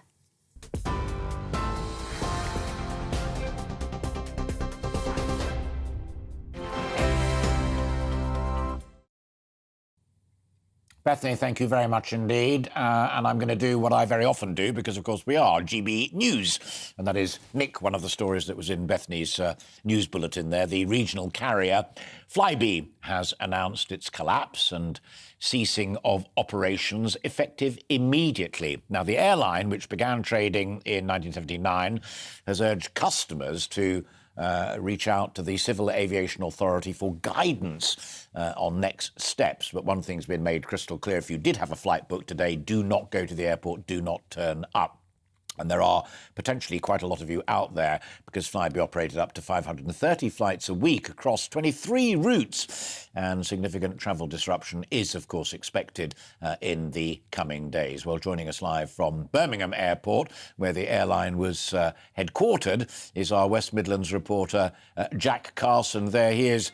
Doomy sad day, I'm afraid, for the airline and for everybody who was hoping to use it, and in a way, for those who work for it.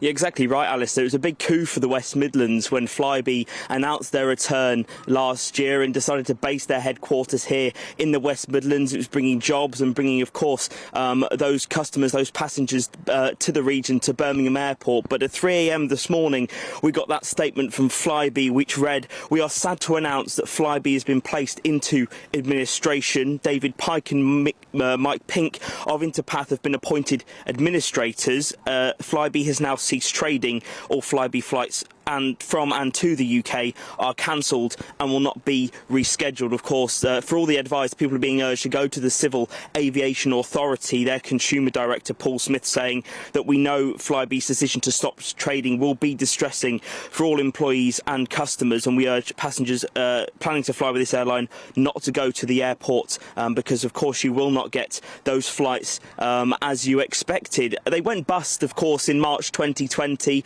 The pandemic partly to blame, and around then 2,400 people lost their jobs. We heard, of course, in just a few moments ago that around 276 people have been made redundant as they've gone bust this time. Around 44 people are apparently being retrained. For those people that have been made redundant, there's been a lot of reach out from other airlines in the industry, Ryanair particularly, who say that they have set up a fast-track recruitment process for Flybe employees and have positions for all of you across all areas of our business, including flight crew, cabin crew, ground staff, engineers, etc., and to include your CV in the headline with your job title, and they can try and fast-track applications so that you're not out of work for so long.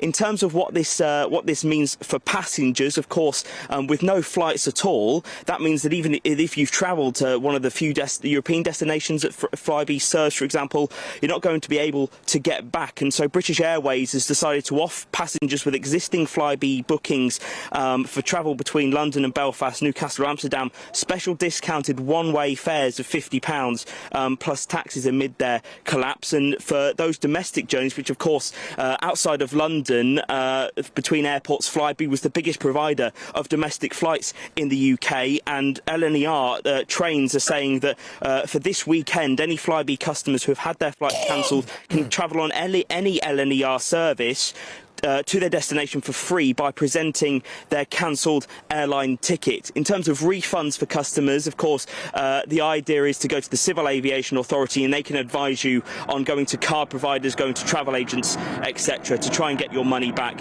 if you've not been able to travel. Jack, thank you very much indeed. Impeccable timing there as an aeroplane either tried to land behind you or take off, but you coped with the noise brilliantly. Thank you very much indeed for that update. Some of it good news there, particularly for passengers who can use the railways and also for those who've just lost their jobs, who may find a new job with one of the other airlines. Jack Carson there, GB News West Midlands reporter. And we will be speaking to a travel journalist in just a moment to give you at home a little more advice and guidance on what happens next. So do stay tuned. You're watching and listening to Alastair, Stewart and Friends, with lots more still to come this afternoon, including events that took place across the United Kingdom and the world yesterday to remember those who lost their lives during the Holocaust. 78 years on since the end of the war. We'll be speaking to Lord Eric Pickles, the Special Envoy for Post-Holocaust Issues, about the importance of Holocaust Memorial Day. So do stay tuned for that. We've that and much more. But first, we're going to take a quick break.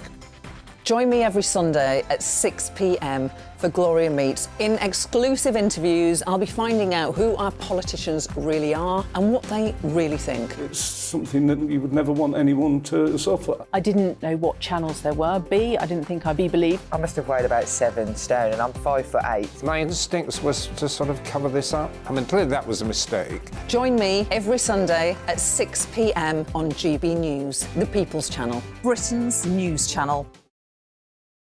Join me, Nana Akue, Saturday and Sunday afternoons on GB News. Expect fiery debate and passionate discussion as me and my panel tackle some of the biggest topics hitting the headlines. It's a place for everyone's opinion.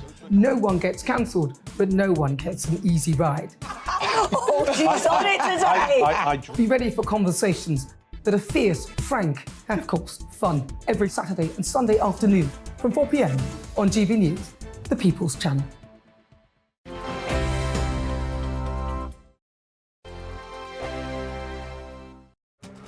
This year on GB News, we've got brand new members in the family.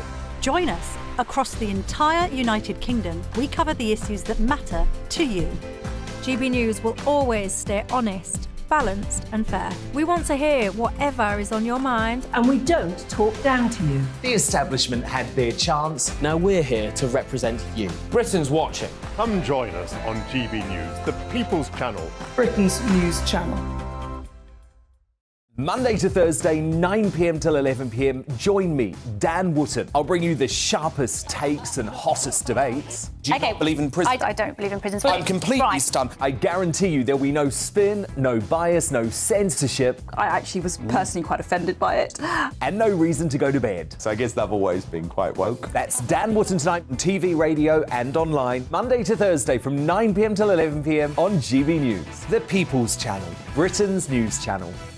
We are GB News, and we'd like to say thank you to each and every one of you for bringing us your conversations, for helping our great nation find its voice. We are here for you on radio, television, and online, across England, Scotland, Wales, and Northern Ireland. It's not the BBC, you actually get your facts right. We are proud to be GB News, the People's Channel, Britain's news channel. I'm Mark White. As GB News Home and Security Editor, I cover those key issues that are so important to you. Our authorities, our communities doing all they can to combat violent crime. With the public services under unbearable strain, why are we still failing to control our borders? Defence, the first priority of any government, has been continually hollowed out. Can we trust our politicians to protect the armed forces? Join me, Mark White, on GB News.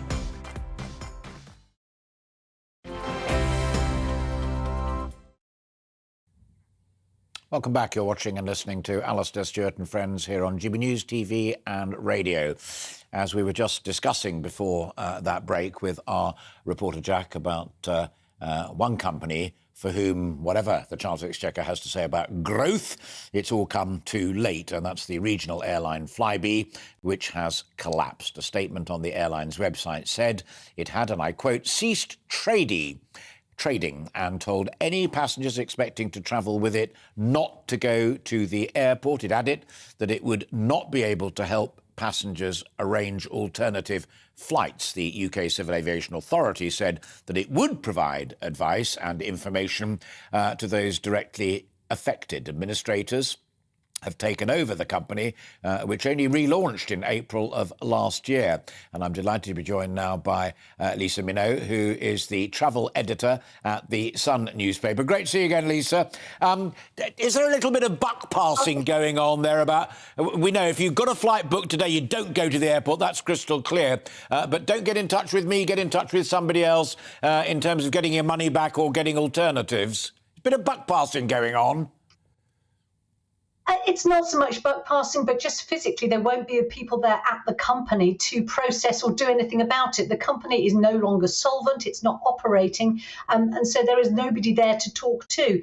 They have retained 46 staff, and that will basically just be helping the administrators to wind down the business. So unfortunately, if you have got flights booked, your only real way to actually deal with this now is hopefully, as I've always said to people, book your flights on a credit card. If it's over £100, then you can call them up under Section 75 of the Consumer Credit Act. You will get your money back. Now, if you paid on a debit card, it's slightly more difficult. You can request a chargeback from your bank, but that doesn't work all the time. And some people may have on their travel insurance, if they've got good travel insurance, scheduled airline failure cover. And that would actually also kick into place in this kind of situation where the airline has gone bust. So it's always worth checking your travel insurance as well if you've got some. And also, we heard in our news bulletin as well that some of the big rail companies are saying, get in touch with us because we might be able to get you from A to B, whether it's Birmingham up to Scotland or whatever it might be. So worth going around the websites and checking on what is on offer. Lisa, let me ask you this basic question, as we've made clear from the very start. It's not the first time this particular airline has gone bust. It only came out of administration and went back into business very recently. Why does this model not work in the United Kingdom as well as it does, for example, in the United States of America? I mean, they've got lots of routes, they've got lots of flights, there's clearly demand for them. But why doesn't it make a success of it? I think it really comes down to the number of people who are using those flights and how much it costs to actually operate in the UK. The low-cost airlines can do it because it's a matter of scale. If you have the scale, then you can offer the low-cost flights and the low prices.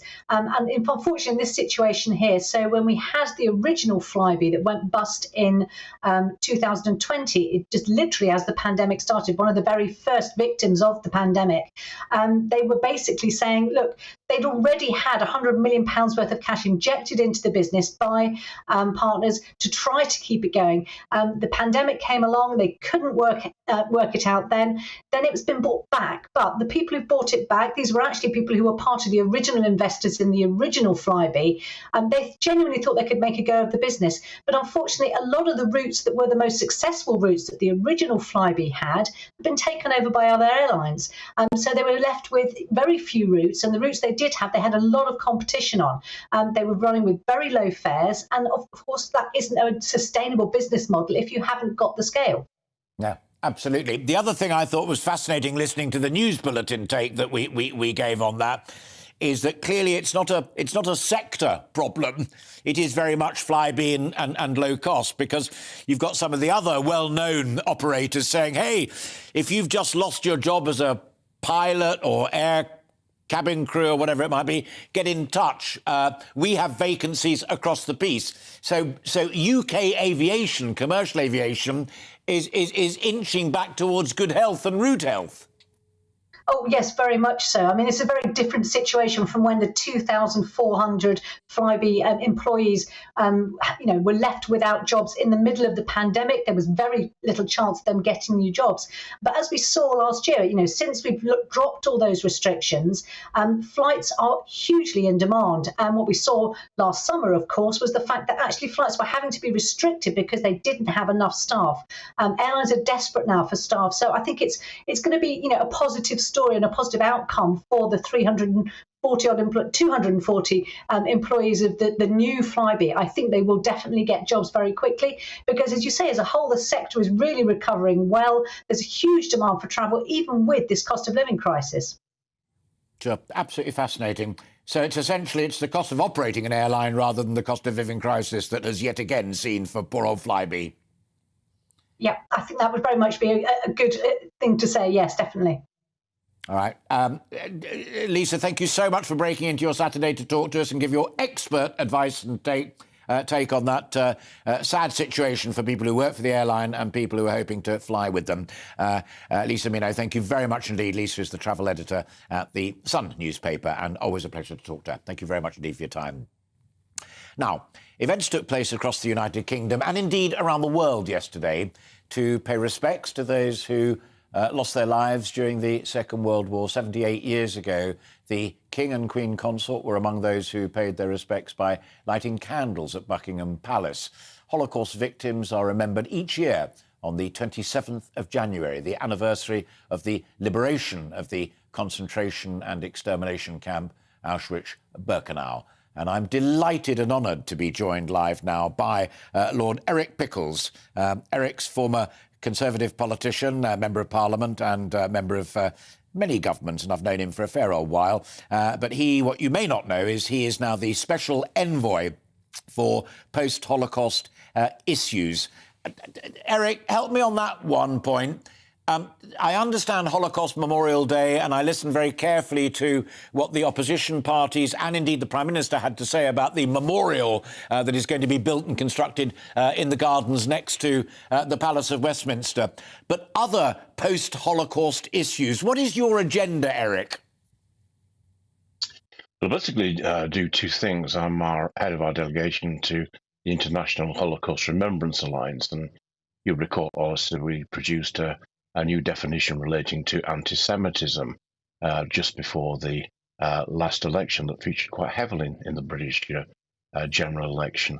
We're concerned with the education of peoples on Holocaust issues and produce a number of guidance. Secondly, I was a couple of years ago and remained the UK representative of the International Tracing Service, which is largely the paper records of the Holocaust, and it's the old British Red Cross records. And if you place the records down one on top of the other, they represent twice the height of the Empire State Building. And right up to the very end, the Nazis were recording people, even on the backs of cigarette papers, when they were running out of record keeping. And even now, we're reuniting families together who thought they'd been killed in the Holocaust, and we're reuniting people with property stolen by the Nazis.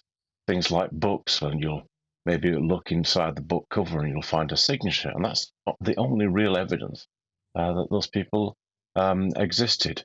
But we're also involved in remembering the genocides in Rwanda and in Darfur and in Bosnia.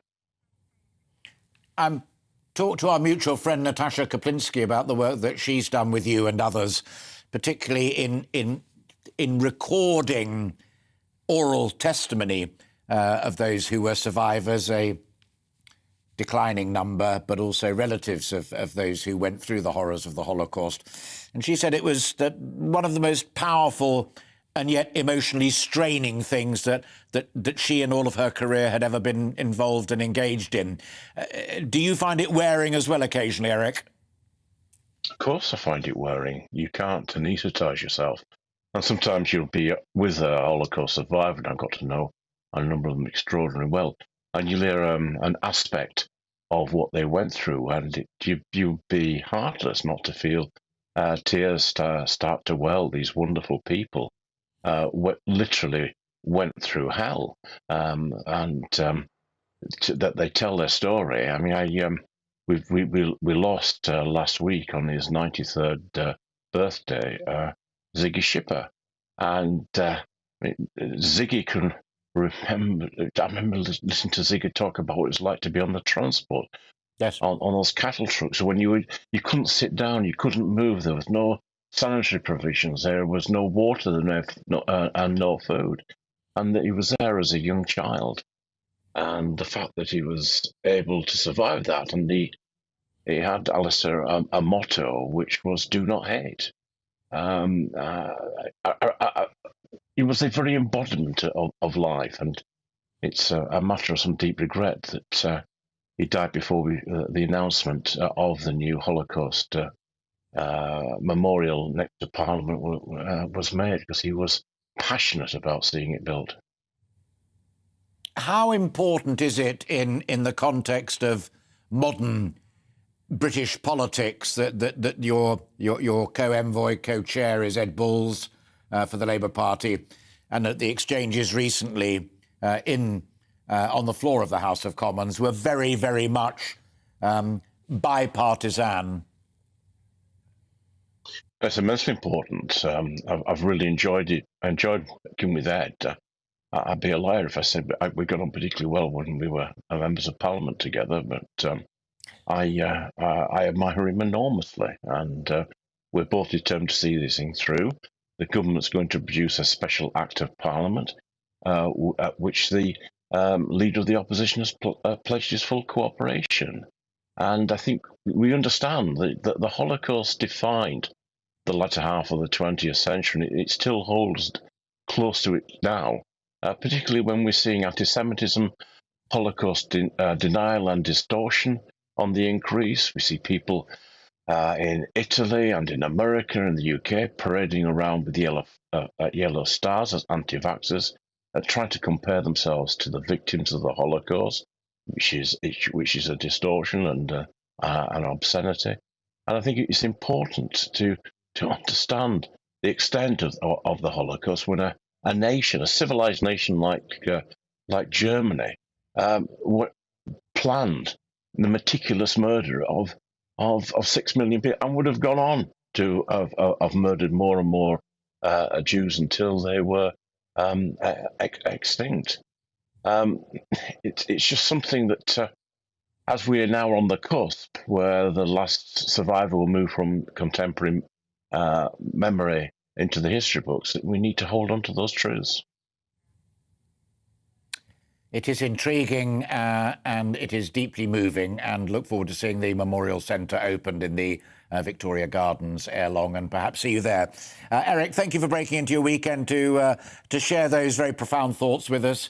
And if you see her before I see her, give my best wishes to Natasha Kopinski and our mutual chum, Ed Balls, as well.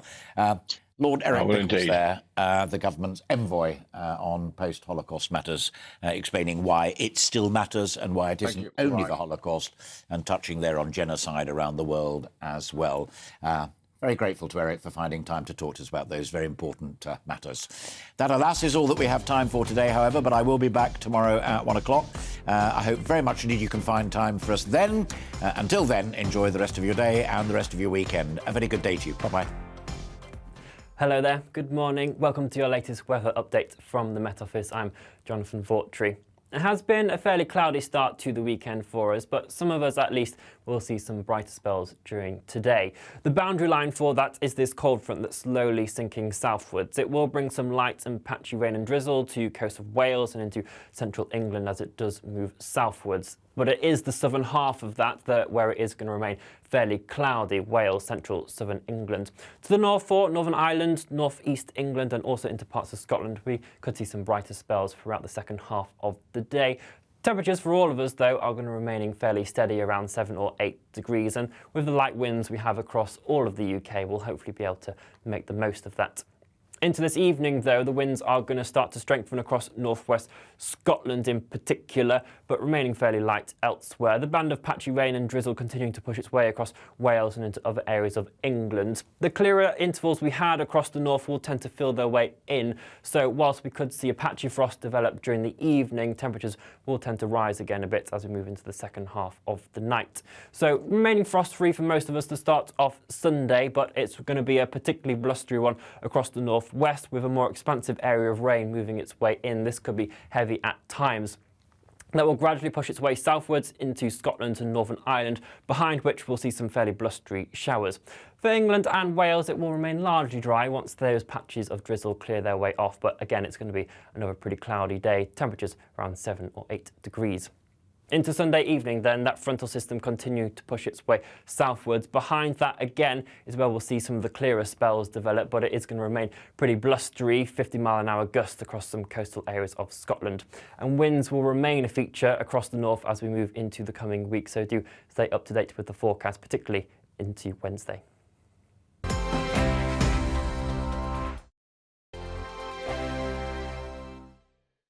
He's the king of breakfast TV, and he's back. Eamon Holmes, back on the TV Surprised with me this morning. Even remember my name. I know, it's been 4 months. You have holy water by your bed? Oh, yes. Oh, already to bless. Yeah. Oh, Eamon. Oh. Why do you not believe anything I say? Eamon Holmes back on GB News Breakfast at 6 a.m. Every weekend, it's Mark Dolan Tonight. Bigger and better, starting at 8 p.m. Friday and Saturday. Can't be too safe. Bring it on. Has there ever been a more innuendo feature? And Sundays, we're on at 9. It's ridiculous. Just get on with it. Maybe you should get a proper job. Only on GB News, the People's Channel, Britain's news channel. I'm Michael Portillo. Join me on GB News on a Sunday morning for topical discussion, debate, arts and culture, and sometimes even ethical dilemmas. I don't always agree with you, Michael. Michael Portillo, Sundays on GB News, the People's Channel, Britain's news channel. Hello, I'm Michelle Dewberry, and you can join me every weekday 6 till 7 on Jubes and Kerr. You're an inspiration to us all. Click that bit up. Well, you are. That's my ringtone. My political ambitions are, those days are gone, I can tell you. She's only teasing. Go on. He's probably going to want to lay down now. I'll give him 2 minutes to have one. Let's respectfully disagree. That's what we like on Jubes and Kerr. Come and join us. GB News, the People's Channel. Michelle Dewberry, weekday evenings at 6 o'clock. Monday to Thursday on GB News, it's Bev Turner Today from 10 a.m. We're going to be here for you, our GB News family, to keep you up to date, but also make you smile. The guy went from puberty to adultery. And I can't wait to bring a few of my own opinions. I have no time for cultural totalitarianism. We'll engage in passionate, but always polite debate, with your thoughts and opinions at the centre of it all. Only on GB News, the People's Channel, Britain's news channel.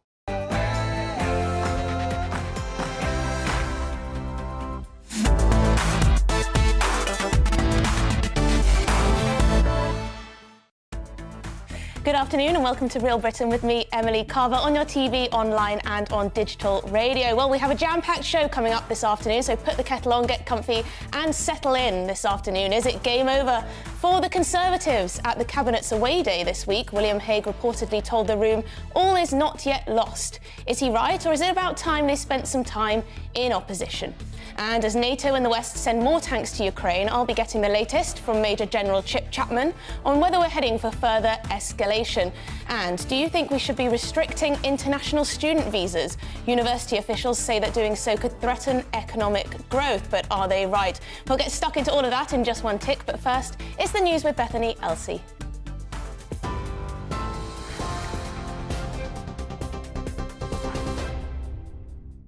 Emily, thank you. Good afternoon. It's 1 minute past 2. I'm Bethany Elsey in the GB newsroom.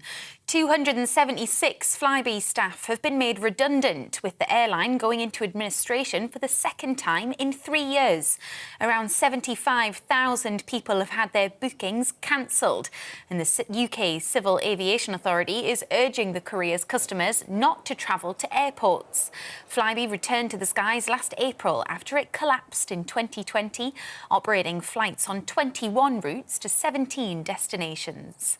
The Sun's travel editor Lisa Minow is positive the staff will get new jobs. Flights are hugely in demand, and what we saw last summer, of course, was the fact that actually flights were having to be restricted because they didn't have enough staff. Airlines are desperate now for staff, so I think it's going to be, a positive story and a positive outcome for the 240 employees of the new Flybe. I think they will definitely get jobs very quickly because, as you say, as a whole, the sector is really recovering well. There's a huge demand for travel, even with this cost of living crisis. A murder investigation has been launched after a 15-year-old girl was stabbed in Hexham.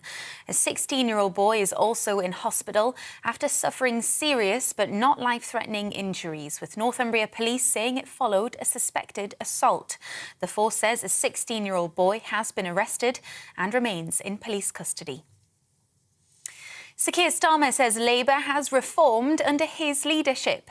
Addressing the London Labour conference, he told members the message at the next general election must be that the party is different to the one Britain rejected in 2019. He also warned against complacency and vowed to build a fairer, greener Britain, promising to put country first. Britain is crying out for change, crying out for decisive leadership, and we must provide it. Prove that we can be a bold, reforming government. Show not just what the Tories have done to Britain, but the Britain that Labour can build. A fairer, greener, more dynamic country.